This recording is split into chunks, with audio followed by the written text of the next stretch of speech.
And welcome back to our channel. आज हम start करेंगे प्रवाह हिंदी कार्य पुस्तिका कक्षा 6 और 7 के लिए। तो देखिए, इसमें हम स्टार्ट कर रहे हैं आंकलन 3। आंकलन 3 में हमारा पहला प्रश्न है, लिंग कितने प्रकार के होते हैं? तो लिंग होते हैं 2 प्रकार के। चिड़िया का बहुवचन रूप लिखिए। तो चिड़िया का बहुवचन रूप हो जाएगा यहाँ पर चिड़िया। ठीक है। कविता के पास 5 पेंसिलें हैं, वाक्य में कौन सा शब्द विशेषण है? तो कविता में 5 शब्द है, वो यहाँ पर विशेषण है। ठीक है। अगला प्रश्न है हमारा, देखिए, शब्द के शुद्ध रूप पर सही का निशान लगाइए। शब्द का शुद्ध रूप ढूंढना है और उस पर सही का निशान लगाना है। तो इसमें क्या हो जाएगा, परीक्षा है वो यहाँ पर शुद्ध शब्द हो जाएगा। निम्न शब्दों के लिंग बदलकर वाक्य पुनः लिखिए। निम्न शब्दों के लिंगों को बदलना है और वाक्य को फिर से लिखना है। शिक्षक बच्चों को पढ़ा रहे हैं, तो यहाँ पर क्या आएगा, शिक्षक का लिंग हो जाएगा शिक्षिका। तो शिक्षिका बच्चों को पढ़ा रही है। छात्र पाठशाला जा रहे हैं, तो मतलब बहुत सारे छात्र जा रहे हैं, यहाँ पर आएगा छात्राएं। ठीक है, क्या आएगा यहाँ पर, छात्राएं जो है वो पाठशाला जा रही है। अगला प्रश्न है, घड़े में एक वचन और बहुवचन के शब्द आपस में मिल गए हैं, उन्हें अलग अलग करके लिखना है। तो इधर एक वचन दिए, इधर बहुवचन दिए। तो एक वचन में क्या आ जाएगा, भाषा, स्त्री, टोपी, झोंपड़ी, ये सारे क्या आ जाएंगे, एक वचन। और बहुवचन क्या हो जाएंगे, आंखें, घड़ियाँ, कमीजें और हांडियाँ, ये सारी क्या हो जाएगी, यहाँ पर बहुवचन हो जाएगी। ये हमारा छठा प्रश्न आंकलन 3 का कंप्लीट होता है। इसके बाद आंकलन 3 का हमारा 7वां प्रश्न है। देखिए, निम्नलिखित वाक्यों में से विशेषण शब्द छांट कर लिखिए। निम्नलिखित वाक्यों में से विशेषण शब्दों को छांटना है और हमें लिखना है। आसमान में काले बादल छा रहे हैं, तो आसमान में कैसे बादल छा रहे हैं, काले, यहाँ पर विशेषण हो जाएगा। ये बहुत स्वादिष्ट गुलाब जामुन है, तो यहाँ पर स्वादिष्ट है वो विशेषण हो जाएगा, गुलाब नहीं आएगा यहाँ पर, स्वादिष्ट है वो क्या हो जाएगा, यहाँ पर विशेषण हो जाएगा। अगला 8वां प्रश्न है, अशुद्ध वाक्यों को शुद्ध करके लिखिए। अशुद्ध वाक्यों को हमें शुद्ध करके लिखना है। हम खाना खा लिए हैं, तो हम इसका क्या हो जाएगा, हमने खाना खा लिया है। लड़का पढ़ रहे हैं, तो यहाँ पर आ जाएगा लड़के पढ़ रहे हैं। ठीक है, ये नहीं आएगा यहाँ पर। अगला है, निम्न शब्दों को शुद्ध करके लिखिए। कुछ शब्द हैं, इनको हमें क्या करना है, शुद्ध करके लिखना है। तो देखिए, शारीरिक, शारीरिक नहीं होता, शारीरिक होता है। ठीक है। आशीर्वाद का क्या हो जाएगा, आशीर्वाद। ठीक है। अगला है क्षमा, क्षमा का हो जाएगा क्षमा। और इसके बाद त्योहार का हो जाएगा त्योहार। ठीक है, एक मात्रा आएगी। अगला प्रश्न है 10वां हमारा। तो देखिए, नीचे दिए गए गद्यांश को पढ़कर प्रश्नों के उत्तर दीजिए। एक गधा जंगल में घास चर रहा था। जंगल के किनारे पर ही उसके मालिक सुखिया का घर था। वह रोज जंगल में आकर घास खाता और चला जाता।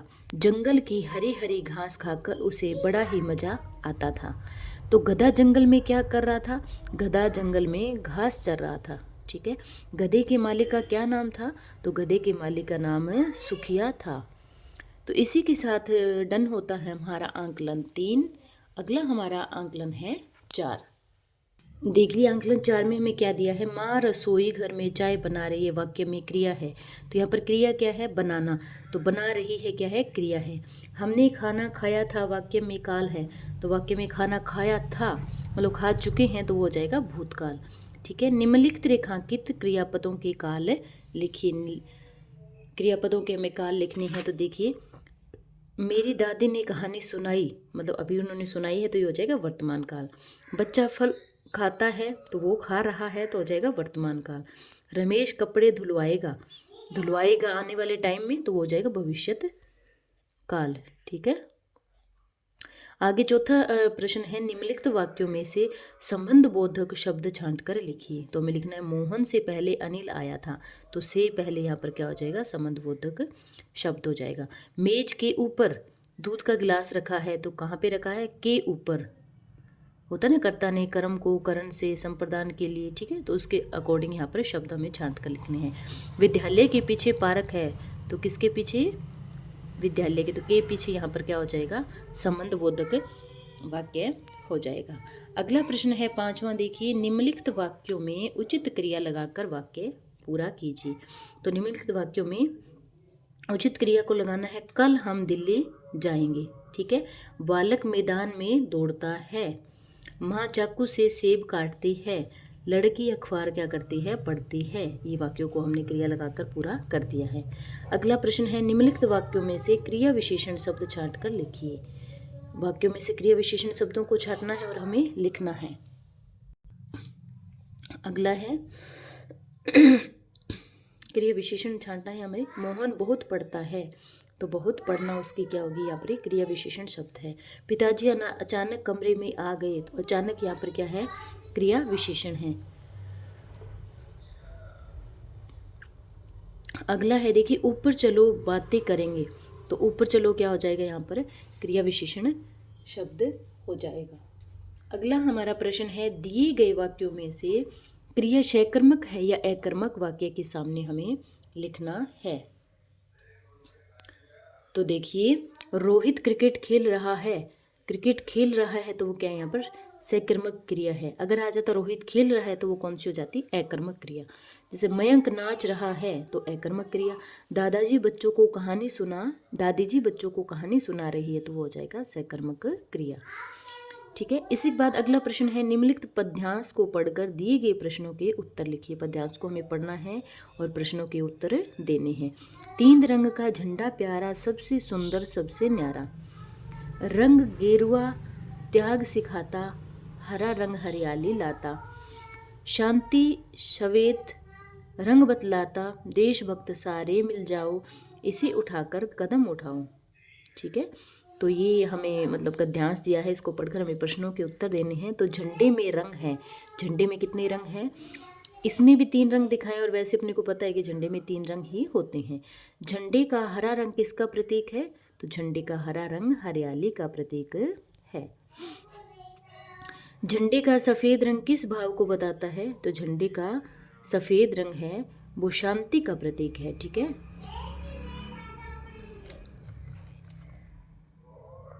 आगे अगला है उपयुक्त गद्यांश का काव्यांश का उपयुक्त शीर्षक लिखिए। तो इसका उपयुक्त शीर्षक हो जाएगा तिरंगा, ठीक है। इसी के साथ कंप्लीट होता है हमारा आंकलन 4 और आंकलन 4 के साथ साथ ही मैं एक और कंप्लीट कर देती हूँ। जो OCR आधारित आंकलन है हमारा एक, वो इसी के साथ ही मैं वीडियो में डाल देती हूँ, तो प्लीज़ आप लोग इसके साथ में ही देख सकते हैं, मैं मेंशन कर दूँगी उधर। देखिए OCR आधारित आंकलन 1 में है आम शब्द का अर्थ होता है। तो आम शब्द का अर्थ होता है एक फल का नाम भी हो सकता है, एक सामान्य व्यक्ति का नाम भी हो सकता है, तो उक्त दोनों। कल हम बेंगलुरु जाएंगे तो कौन सा काल है, भविष्यत काल है, ठीक है। बिल्कुल छोटा सा, इसलिए मैंने इसी के अंदर इसको एडजस्ट कर दिया है। मेरा विद्यालय गांव में है, इस उत्तर का सही प्रश्न होगा तो तुम्हारा विद्यालय कहाँ पर है, क्योंकि इसी उत्तर का सही प्रश्न होगा, हमें प्रश्न बनाना है। तो मेरा विद्यालय गांव में है तो तुम्हारा विद्यालय कहाँ पर है। दुकानदार इस कपड़े के 700 रुपये लेगा, इस उत्तर का सही प्रश्न होगा तो दुकानदार इस कपड़े के कितने रुपए लेगा, ठीक है। तो सी ऑप्शन करेक्ट हो जाएगा। अगला प्रश्न है गांधी जयंती मनाई जाती है, तो कब मनाई जाती है, गांधी जयंती 2 अक्टूबर को बनाई जाती है। नीचे लिखे शब्दों के शुद्ध शब्द हैं, तो नीचे लिखे शब्दों में आशीर्वाद, यहाँ पर ये आशीर्वाद सेकंड वाला शुद्ध है। नीचे लिखे शब्दों में से शुद्ध शब्द है, तो यहाँ पर ये चिन्ह जो है सेकंड ऑप्शन ये वाला चिन्ह है जो शुद्ध है। दवा का बहुवचन हो जाएगा यहाँ पर दवाइयाँ, ठीक है, दवा का बहुवचन हो जाएगा दवाइयाँ। अगला प्रश्न है देखिए 9वां, वे शब्द जो क्रिया की विशेषता बताए कहलाते हैं क्रिया विशेषण। जो क्रिया की विशेषता बताते हैं उन्हें क्या कहते हैं, क्रिया विशेषण। तो सी ऑप्शन करेक्ट हो जाएगा। सही विकल्प पर सही का निशान लगाइए। कल माँ ने खीर जलेबी बनाई थी, तो क्या बनाई थी, ठीक है। तो कौन सा काल है ये, बनाई थी, तो ये है भूतकाल। इसी के साथ हमारा कंप्लीट होता है OCR आधारित आंकलन 1। Thanks for watching, please subscribe my channel, bye.